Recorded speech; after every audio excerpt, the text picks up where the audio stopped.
evening, cult members, and welcome to Pop Culture Cult. I'm Sean. I'm Janice. And welcome to our third attempt to start the reaction review discussion of Chapter 2 of the book of Boba Fett. This one's called The Tribes of Tattooine. Yes. I'm going to start with, I need to get something out of the way first. Okay. The people who do not like this show and do not like what happened in the first episode have no idea what they're talking about. And I know what the discussion is going to be on this episode, and so I just want to get ahead of it ahead of time. I freaking love this episode. Yeah, like halfway through, he's like, oh my god, I love this so much.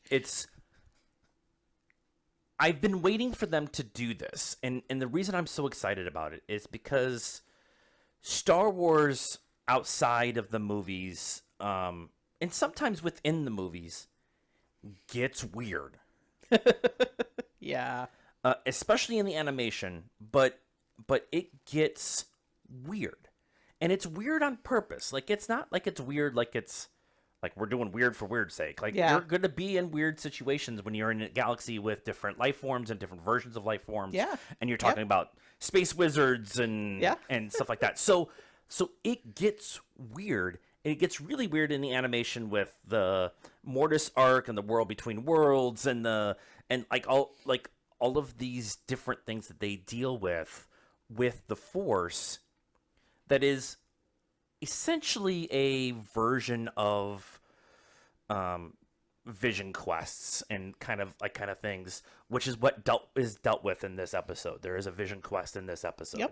Yep. And I'm here for it. Like, just go full Port Calais.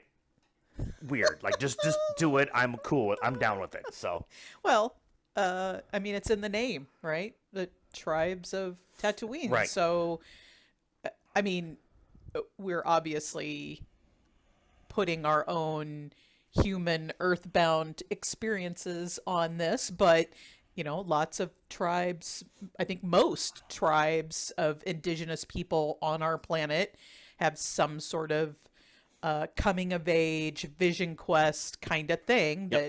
That at least the males, and in some instances the females do also, they go out and they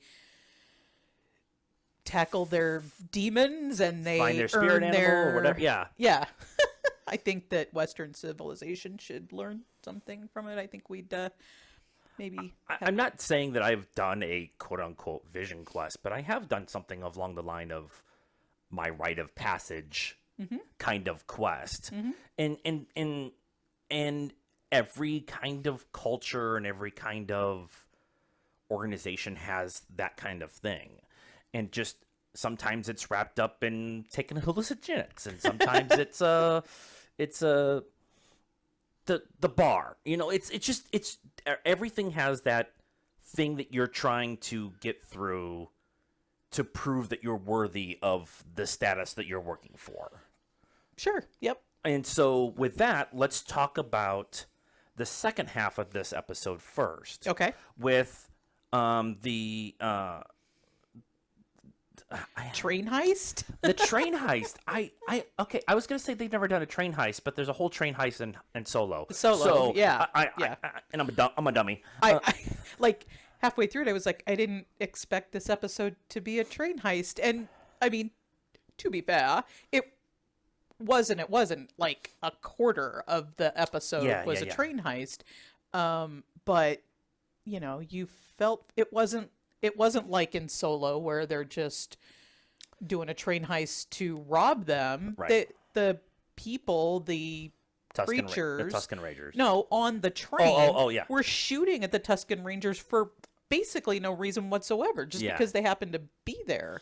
Yeah. And thought they were gonna rob him, I guess. So Boba didn't like that. He took offense.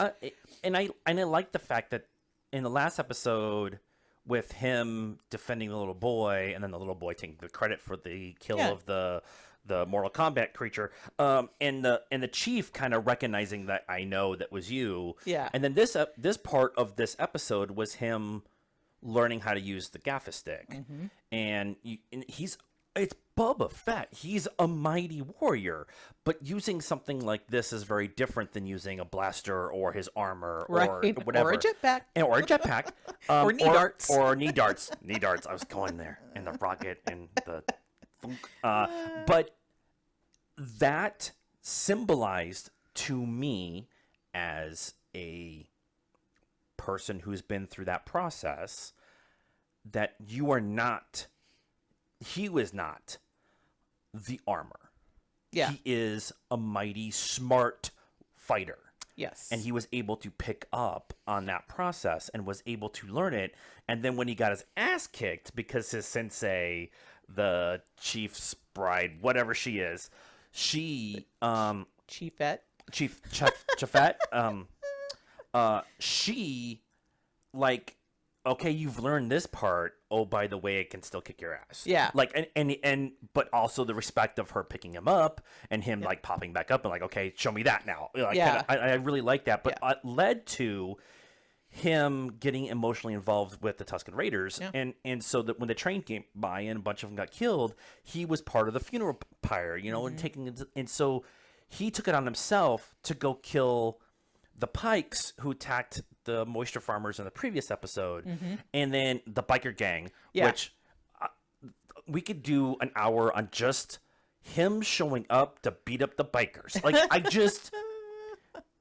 it's just, and just at the end, he takes the drink. He's like, I needed to beat up somebody because I was getting my ass kicked for like 8 months.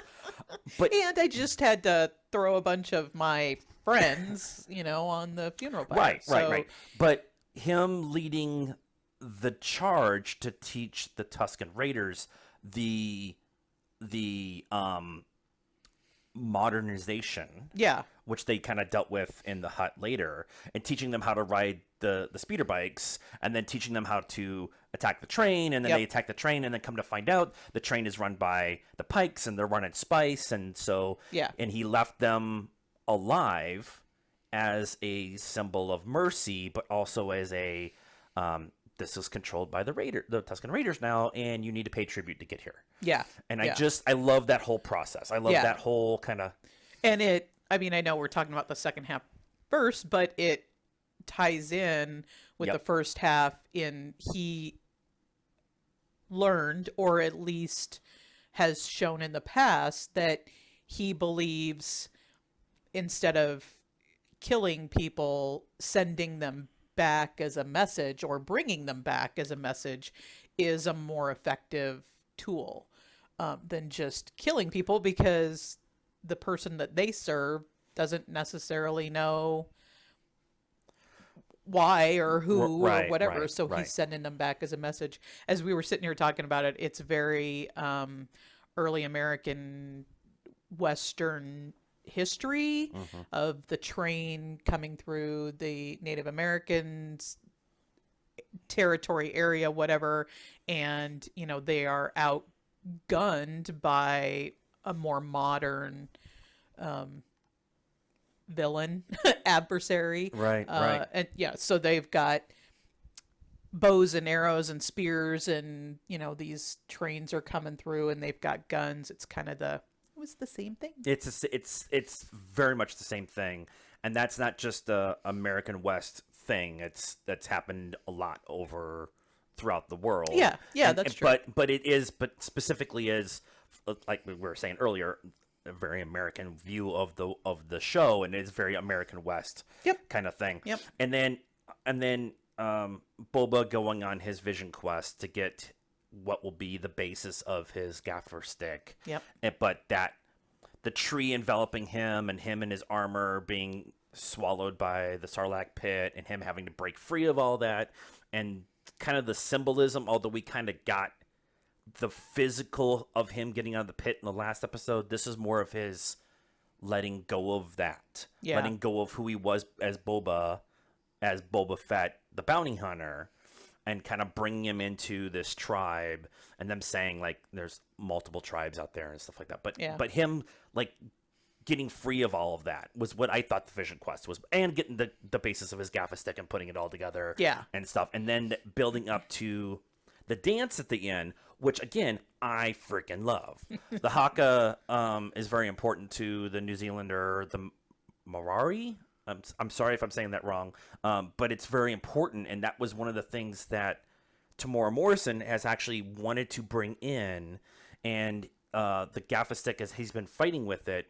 since he got brought back in the Mandalorian season 2, is that very Maori version of fighting, and so they've been kind of integrating it into the show, and so them doing that group warrior dance at the end was just kind of another way of doing that, which again I'm here for it. I'm down. I'm like and again that is pretty it's something that happens in most indigenous groups, right? They have some sort of kind of warrior dance, or kind of a rousing of the troops, or come together around the campfire or whatever. The Maori one is just kind of cooler. It is than a lot of them, but the Scots pee into a hallucinogenic paint and paint it on their face and take all their clothes off. That's what the Scots do. And the Native Americans do their their dances. I'm sure they're not called dances, but they're dances, they're powwows. I just really appreciate that they're telling the story from that point of view by also giving us the criminal underworld. The Pikes is a huge thing. Bringing the Pikes in, I believe we've only ever seen them in animated form, and they're a big part of what happens in the Clone Wars, and especially the crime syndicates and all that kind of stuff, whatever. But specifically having them in here, being the new oppressors of whatever, of the Tusken Raiders and whatever. Like I can't get over how much of that part of this episode I loved, and we're not even talking about the other stuff yet. Just the vision, just the what do they call it? I'm having a hard time thinking of what the word is. Flashbacks. The flashbacks. Star Wars doesn't typically do flashbacks to come back and do storytelling, narrative storytelling. They always do it in exposition. Back in my day, from a certain point of view, your father was a great, fighter pilot and a good friend. Like they don't never normally go back in time what they're showing and show what came before. So them doing it here makes a ton of sense. Yeah. And it's very different storytelling than we've gotten in other Star Wars properties. Yeah, which is fine. It's okay. Which is why I'm loving this, because it's very different. There are many other Star Wars stories than the Skywalkers, and this is not a Skywalker story, so it shouldn't be told the same way. I agree. Okay, let's talk about the modern stuff, the current day stuff. The episode starts with Boba interrogating the prisoner, the last of the assassins that tried to kill him in the last episode. And come to find out, there's some assassins guild, black hood. I don't remember. It doesn't matter. Black mask, something like that. What it comes down to, though, is Finnick just downplaying him the whole time. They're impressive. The protocol droid, not the protocol droid, but the droid. They're impressive assassins and whatever. No man has been able to get them to crack, and I'm waiting for her to say, well, luckily I'm no man. Right. But just the whole exchange back and forth, and then them dropping him into the Rancor pit, and then him just giving it up. The mayor hired us. And then the Rancor pit door opens, and it's a mouse, because the Rancors aren't there anymore. It's there are Rancors, but the one that Luke killed is obviously not there anymore. I kind of felt like, if you're some badass assassin, does it matter how you die? Typically not, but obviously they made a point of laying the groundwork that these guys aren't really that big of a badass. Okay. They're They're just thugs for hire, and right, and they're living when it off of comes the down Dread Pirate Robert's name. Right. Right. That's what it comes down to. Yeah. They take him to the mayor and pretty much said, "We brought you your property." Yeah, and we brought your guy back. And the mayor has him killed. Mayor's guards kill him, and the mayor pays Boba off. Yeah. And Boba's like, "I'm not a bounty hunter. I'm in charge of this place now." Yeah. And he's like, "Oh, you're your former employer." And Boba's like, "I never worked for I always Jabba? forget. No, the other one. Oh, Bib Fortuna. Bib Fortuna. I always forget Bib Fortuna's name. It's like a mental block. and the mayor makes a point of saying no, Jabba. Yeah. And so we should have known then that we're going to get a hut or True. two. True. And then And this guy knows some stuff. he right? knows a lot Because more than he's leading on. That was, what did we hear 7 years ago that Bubba was in? Right. Bubba was in the Sarlacc gut for about 7 years Right. before this. So Well, from the explosion of the barge to now is about 7 years. Okay. And so this guy knows some stuff. he knows some stuff, and he might have been put in place by the remaining huts. Now, Yeah. from what I can remember of canon story, now there's a ton of canon story, and I try to keep up on them as much of it as I can. There are 0 to very little huts left. Okay. So when the Hut twins show up, Yep. my brain was like Rolodexing, like because in Aftermath, which happens before this but after Empire, Okay. or Return of the Jedi, Right.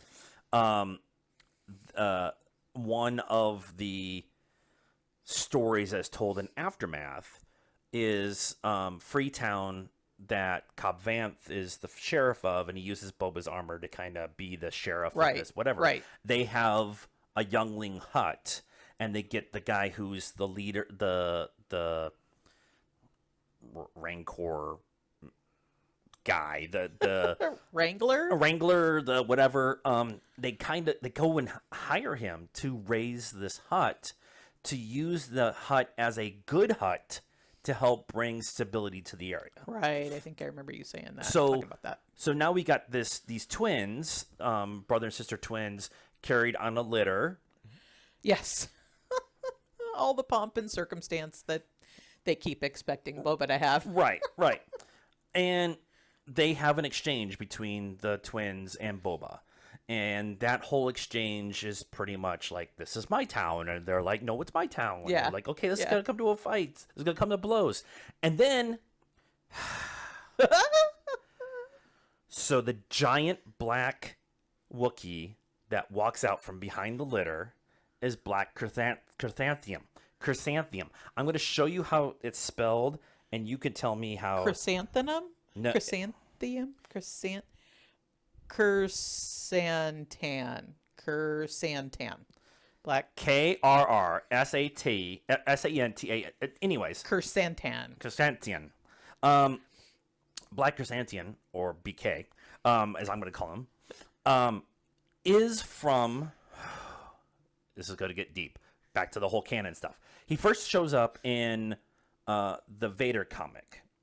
And he actually, Boba actually makes a point of saying he's a really good fighter. And what he kind of disgraces the Wookiee people is kicked off of Kashyyyk. He goes and trains as a gladiator, essentially. And in that time, as a gladiator, he gets brass knuckles put in under his skin and stuff. And he... That's hardcore. And he then becomes a bounty hunter, and Boba makes a point of saying you're a really good warrior and you're a really good bounty hunter, and Vader hires them for a job or whatever. Okay. But what ends up happening is, instead of staying as a bounty hunter, the BK works with Dr. Aphra, which is a huge revelation for us in the Star Wars community. I don't know if you can see it up here, but I have an action figure for Dr. Aphra. She was introduced in the Vader comic as a archaeologist, Indiana Jones type. She's got her own run right now, and she's been showing up in the War of the Bounty Hunters comic and everything that's been going on.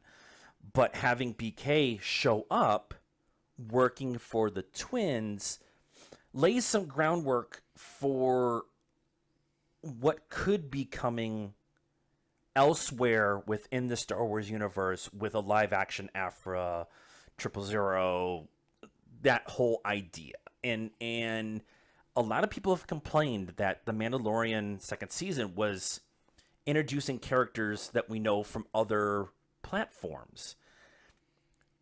Unless you're reading the comic, you have no clue who this is. Right. So it's just a cool looking Wookiee. Right. Wookie. Wookie. But with a huge underlying backstory that could be something that is so fun. Right. They're, I mean, that's kind of what Marvel tries to do is bring in some of that stuff for the people who are hardcore into, all the lore and the legend and the comic books and the cartoons and all of that. So bring in some stuff for them, but not so deep that people who aren't, like, I'm not that deep into Star Wars, aren't like, I have no idea what's going on now. I mean, like you said, it was this cool, badass looking Wookiee with, big old spikes on his armor, and he looked like he could hurt you. And I this is why I love what Marvel's doing and why I love second season of Mandalorian. Because we watched every week. I vibrated when Bo-Katan showed up. She's like, "Oh, it's a cool looking another Mandalorian with cool paint," and so and she knows my affinity for Ahsoka, but she doesn't know the backstory of Ahsoka. So we both can come from it from a point of enjoying the show, giving us the deeper knowledge canon people all like deep information, but still making it fun for everybody else to be to come along for the show. Right. So you can go, if you want to, go back and learn Ahsoka's story. You or read the books or whatever. Right. The books. But High Republic broke me. But for what they did, what they were doing in this episode with, again, showing us what's going on in current times and also showing us how we got to current times and laying the groundwork. You got BK, you've got the twins, you've got the Pikes, you've got all this stuff. Oh, by the way, you're telling the story of indigenous people who lost their lands because somebody from off-world came with better equipment and made them go into hiding. Yeah. And like you're sitting on 7 layers of different things. Yeah.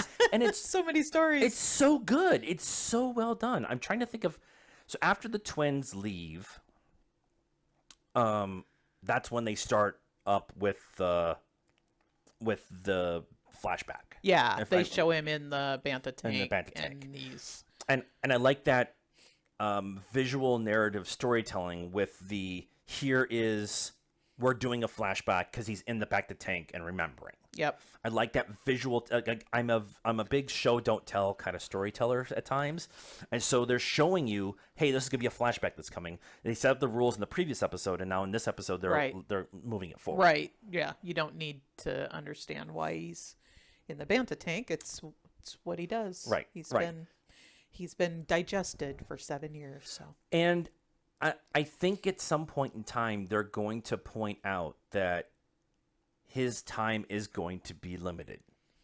Even though Boba is in his 40s, Tamora is in his 60s. Mm-hmm. And so he's not going to be able to play this. I mean, he's doing it in his 60s, so he can maybe do it into his 90s. I don't know, whatever. But him,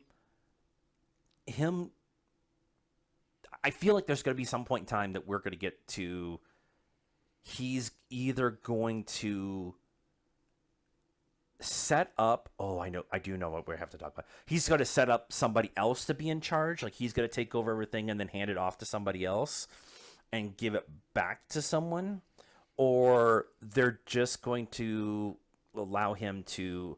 I got back my reputation. I got back my name. I got back who I am as a person. I can ride off into the sunset. And I just think I think I'm okay with it either way. I'm okay with either way. So have they? Is this it? Like From everything I've been able to read, because I've been trying to not read stuff. Yeah. Because I don't want to get spoiled on stuff. yeah. But from what I've read, this is it. This is the Book of Boba Fett. Okay. It's not the Book of Boba Fett Volume 1. Right. Although they could come out at Celebration and say Volume 2 is coming out in 2023. You're Yeah. like, it's the Yeah. they could film in the volume in like 3 weeks. So Yeah. it's Well, and I was just thinking they could do like they do for the Mandalorian, and he is only the face when the armor is off, and then they have a stunt double, and maybe that's what they are already doing. I Maybe, don't know. maybe. In the armor. they're making a point of showing him take his helmet off when he's like going to go stop and talk, which I really like. Yeah. Like I really like that, because with the Mandalorian, like Pedro is a beautiful man.